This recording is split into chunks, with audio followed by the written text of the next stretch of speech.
Wat sou Chris Hani sê van die pro-Zuma geleide by sy gedenkdiens maandag?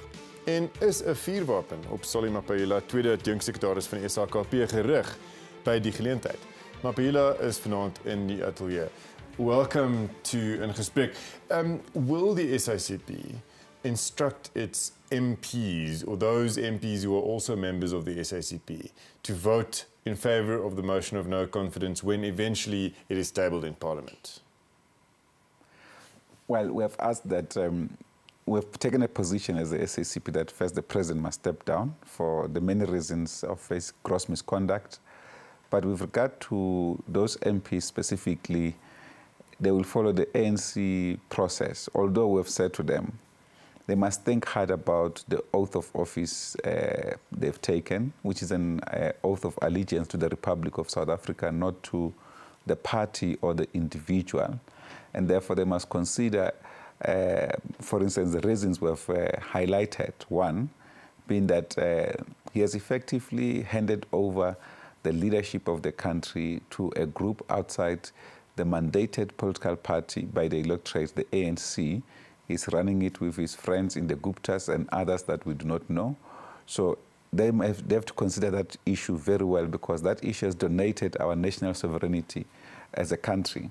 Okay, but how many MPs are members of the Communist Party?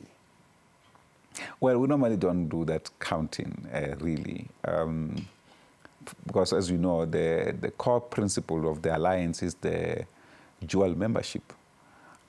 So there will be many others. Some will join when they're already MPs and so forth. So we don't necessarily do head count per se.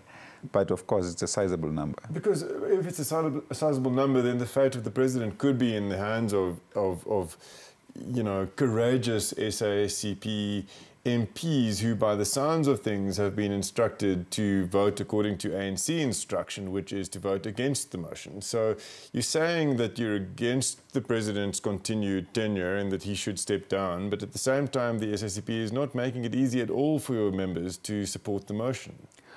Well, because the ticket that they are in Parliament now, it's controlled by the ANC. They're on the ANC list. We control the process with the ANC, but it's the ANC that is voted on the ballot.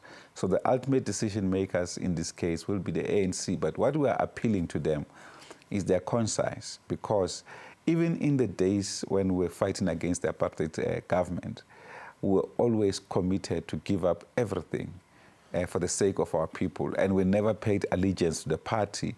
We paid more allegiance to the people of South Africa, including our comrades who were in the armed struggle.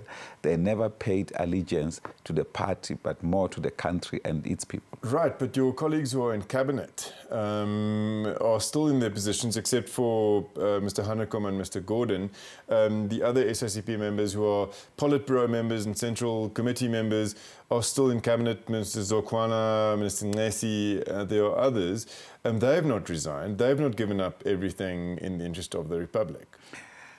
Well, no one has resigned as yet, and I think that serving the Republic is in the interest of the Republic. We have taken a decision that they must stay in their post and protect the interest of the Republic and report any undue thing to the African National Congress, having understood that actually this government doesn't belong, or cabinet doesn't belong personally to President Zuma.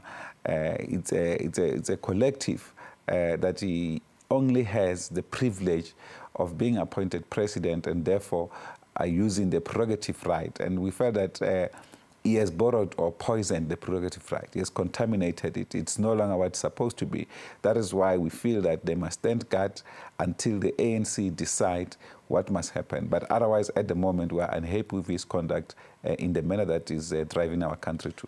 Mr. Mapaila, how do you feel about the fact that the President delivered a speech on Monday at the memorial service for Chris Hani, the former Communist Party leader, and that Malusi Gigaba, the new controversially appointed finance minister, was asked that same evening to give a Hani memorial lecture instead of being consulted at the SACP? Well, for the President's part, what we could not oppose, you'll remember that we only took the decision that he must step down as President on the 1st of April. Already there was a process for the proclamation of the area where the Wall of Remembrance, the gravesite where Comrade Chris Hani remains are buried, as the National Heritage Site. That is an important action of government, of our democratic government, not necessarily of President Zuma. And I think it's important to make this distinction. And therefore, for him as president to preside, or he could have been the minister, for instance, to open the plaque there and declare the place a national heritage site was important for us as well as for the family of Comrade Hani. That we appreciate.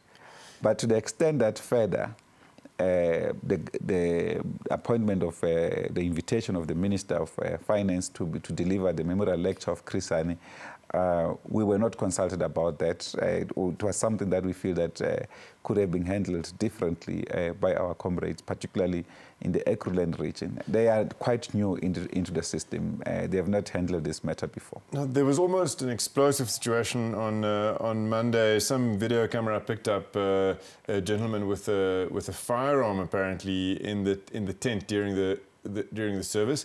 What do you make of that? Were you the target?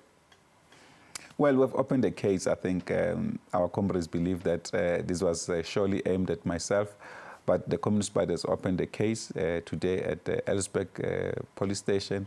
We'll follow up the matter. We think it's an extreme form of degeneration where people believe that violence can be a substitute of superior ideas. The movement has historically taught us how to argue, how to debate, how to win arguments by ideas, not by fight. And the fight is an alternative as a last resort to defend your life, nothing else. Right, so this is a fight about ideas and about political values.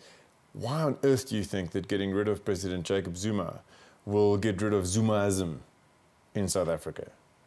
Well, I think at the current moment we've got a crisis of personality cult embodied around President Zuma and the extension of patronage system and networks that is also entrenched around him. In fact, we're talking about the abuse of his political office for petty political and business networks rather than to serve the interests of the Republic. That is why, for instance, you have the group on like the Guptas emerging as critical key role players in the business strategy of South Africa, which should not actually be the case. So we think out of this we'll sort out that, and we can also stop them in their tracks for the wrongs they've done in state-owned enterprises, including in the Treasury. Just lastly, very quickly, if you were in Parliament during the motion, would you vote in favour of the motion of no confidence? Of course, I'll vote to remove President Zuma. Thank you very much. Dit was Solly Mapaila van die SAKP.